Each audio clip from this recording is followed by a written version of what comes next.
কি সুন্দর ফ্লেভার। চলো পরিবেশন করি।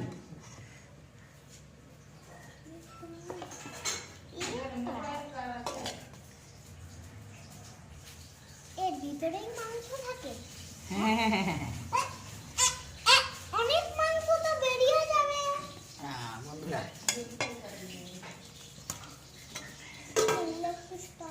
কি বলছিস?